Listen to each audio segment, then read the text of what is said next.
चलिए बच्चों, क्लास 10 का भारतीय भवन का मैथ है। ये लिखा हुआ दास गुप्ता जी का ये बुक है भारतीय भवन का। हम लोग पढ़ रहे अभी नियामक ज्यामिति।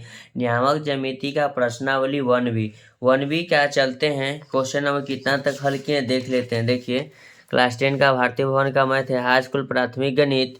देखिएगा, नियामक ज्यामिति प्रश्नावली 1B क्या है। प्रश्नावली 1B का क्वेश्चन नंबर हमने पिछले वीडियो में 18 का पहला नंबर क्वेश्चन का सोल्यूशन करके मैंने अपलोड कर दिया। देखिए, 18 का पहला और दूसरा सेम है, इसीलिए हम बार बार बोलते हैं कि जब भी अगर मेरा वीडियो देखिएगा तो पीछे वाला क्वेश्चन को देख के आगे वाला देखिएगा तो बहुत अच्छा तरह से समझ में आएगा, ठीक है ना। चलिए, 18 का दूसरा नंबर सवाल क्या कहता है उसको हम देखते हैं। कहता है कि बिंदु ए -2, -1, -1, 0 और 4, 3 के समांतर चतुर्भुज के 3 लगातार शीर्ष बिंदुएं हैं, तो चौथे बिंदु का निर्देशांक हमको पता करना है। तो चलिए, चौथे बिंदु का हम निर्देशांक पता कर लेते हैं। आप लोग के पास क्वेश्चन होगा तो क्वेश्चन नोट डाउन कर लीजिएगा। देखिए, ठीक है। सबसे पहले क्वेश्चन नंबर 18 का दूसरा नंबर ये प्रश्न है। इस क्वेश्चन को हम लोग नोट डाउन कर लिए हैं। चलिए, सबसे पहले एक समांतर चतुर्भुज बनाएंगे।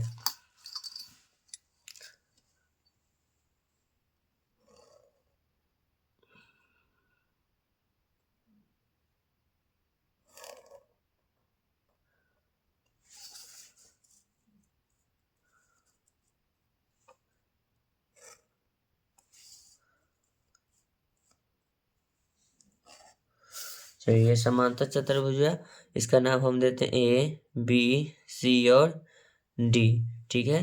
तो समांतर चतुर्भुज का ये भुजा हुआ। चलिए, समांतर चतुर्भुज के सबसे पहला भुजा ए का जो मान हमको बुक में दे रखा है। चलिए, पहला के मानते -2, -1, ठीक है। उसके बाद इसको हम लिखते हैं 1, 0 लिखते हैं। और जो सी का जो मान है 4, 3 और डी का मान मालूम नहीं तो इसको x, क्या मान लेंगे y, y मान लेंगे। चलिए, कोई दिक्कत कोई समस्या नहीं है, ठीक है। चलिए, इसका हम एक विकर्ण लेते हैं।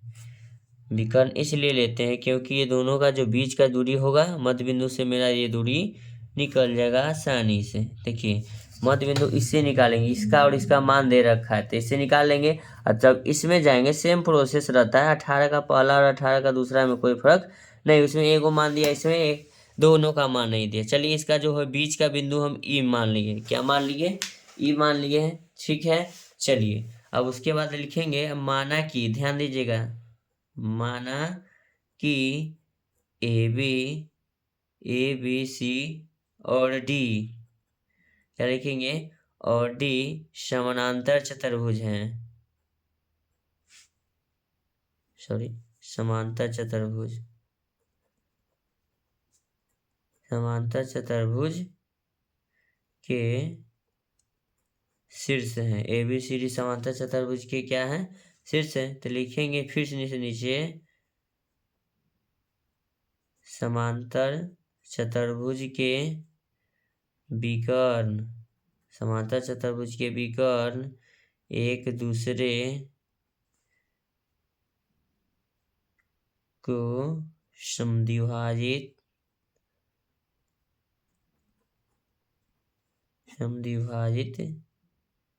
करती है। तो लिखेंगे ई, क्या लिखेंगे, ई कॉमा लगाएंगे, विकर्ण AC, ध्यान दीजिए, AC का मध्य बिंदु है।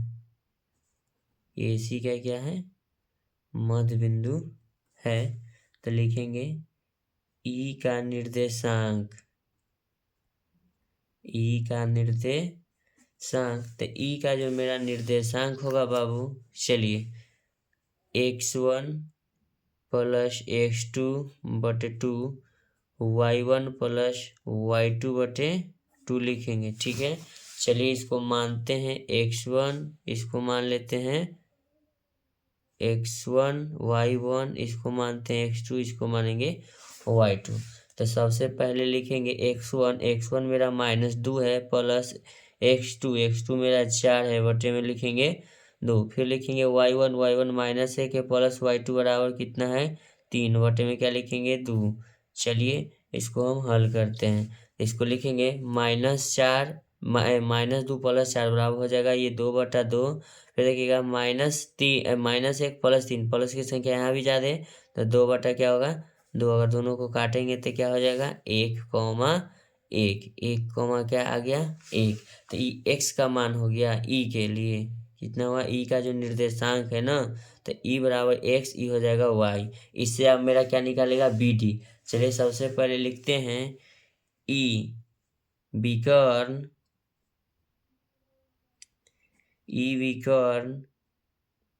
BD का मध्य बिंदु है, मध्य बिंदु है। BD का क्या है मध्य बिंदु है। कौन BD का मध्य बिंदु कौन है E, सही बोले। चलिए तो BD का मध्य बिंदु हुआ तो इसमें भी निकालेंगे हम x1 प्लस क्या लिखेंगे, ध्यान दीजिएगा दोनों निकलेगा x1 प्लस x2 बटे क्या लिखेंगे 2। तो सबसे पहले BD में E का मध्य बिंदु का निर्देशांक x का मान 1 है तो 1 बराबर लिखेंगे, ध्यान दीजिएगा आप लोग, ये हो जाएगा x1, इसको मानेंगे y1, ये हो जाएगा x2, ये हो जाएगा y2। तो x1 का मान 1 है प्लस x2 का मान क्या है x2 है। तो x2 का मान x भी रख सकते हैं, चलिए कोई दिक्कत नहीं है। बटा में क्या लिखेंगे 2, बटा में कुछ नहीं 1 लिखेंगे। तिरछा तिरछी गुना करेंगे 2 गुना 1, 2 हो जाएगा बराबर 1 प्लस x। तो लिखेंगे 2 माइनस 1 बराबर x, यानी जो x का मान आ गया कितना आ गया 1। x का मान कितना आ गया 1 आ गया। अब फिर इसी का y निर्देशांक लिखते हैं, ध्यान दीजिएगा x निर्देशांक हो गया, लिख देते हैं यहाँ C विकर्ण BD का x निर्देशांक ये रहा, ठीक है। अब चलिए हम लिखते हैं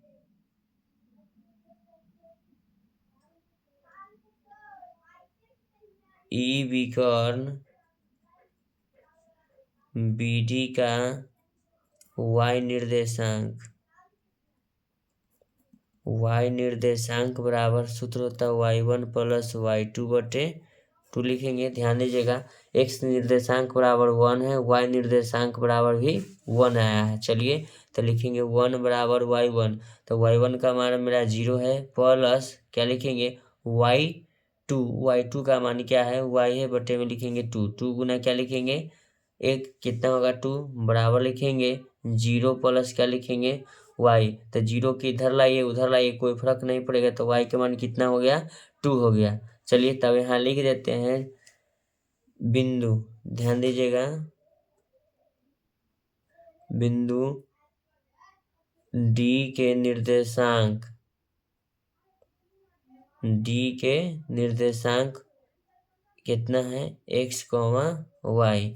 तो x, y, x का मान कितना आया है 1 आया है, y का मान 2 आया है। तो यही हम बिंदु D का निर्देशांक निकाले। अगर आप लोगों को ये बताया हुआ मैथ अच्छी तरह से समझ में आ गया है तो वीडियो को लाइक करें और चैनल को सब्सक्राइब करें। आपका कीमती समय देने के लिए इस वीडियो पर आपको मैं कोटि कोटि धन्यवाद करता हूँ। ऐसा ही वीडियो का कंटेंट पाने के लिए आप मेरे चैनल को सब्सक्राइब करें और वीडियो को लाइक करें और शेयर करें, ठीक है। आपसे अब मिलते हैं नेक्स्ट क्वेश्चन नंबर को हल लेकर, ठीक है ना। आपसे अब नेक्स्ट क्वेश्चन का हल इस वीडियो में नहीं कर सकते हैं, क्योंकि इस क्वेश्चन का एक एक हल इसलिए करते हैं क्योंकि क्वेश्चन थोड़ा लेंदी रहता है। चलिए थैंक यू सो मच।